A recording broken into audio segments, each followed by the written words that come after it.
Coke और Pepsi जैसे विदेशी ब्रांड को देसी ब्रांड ने चटाई धूल। स्प्राइट, पेप्सी, कोक को थम्स अप ने बुरी तरह पछाड़ दिया है। ये ब्रांड अब इतना बड़ा बन गया है कि दूसरे ब्रांड इसके सामने छोटे हो गए हैं।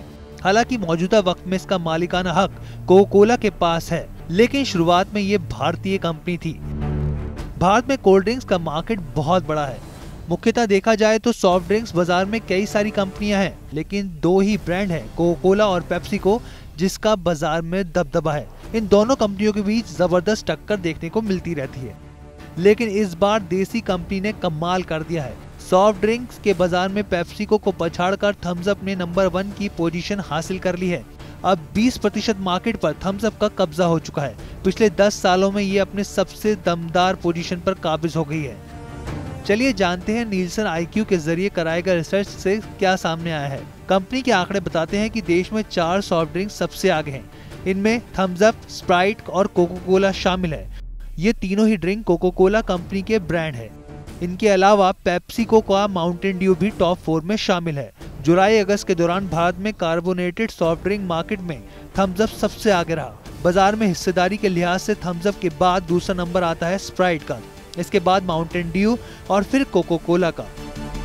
पेप्सी और कोक इस रेस में बुरी तरह पिछड़ गए हैं। बाजार में पेप्सी की हिस्सेदारी 5% से भी नीचे आ गई है। अब जानते हैं कि अचानक से थम्स अप के प्रति इतनी दीवानगी कैसे बढ़ी।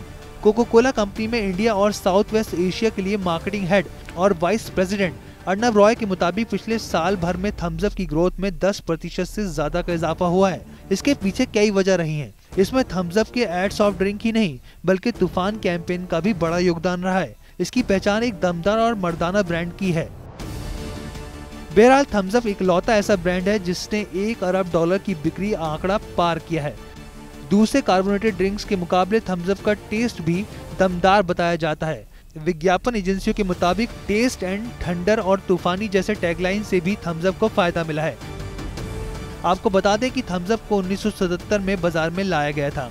कोका कोला कंपनी तब तक भारतीय बाजार में वापस आ चुकी थी। लंबे गैप के बाद कोका कोला कंपनी ने भारत में दोबारा कदम रखा तो 1993 में कंपनी ने रमेश चौहान की पार्ले बिस्लरी से थम्स अप को खरीदा था, जबकि चौहान ब्रदर्स से गोल्ड सॉफ्ट और लिम्का समेत पूरा पोर्टफोलियो ही खरीद लिया गया था। अब देखना दिलचस्प होगा कि आने वाले वक्त में थम्स अप और नए कीर्तिमान बनाती है या फिर पेप्सी को वापस बढ़त हासिल करती है।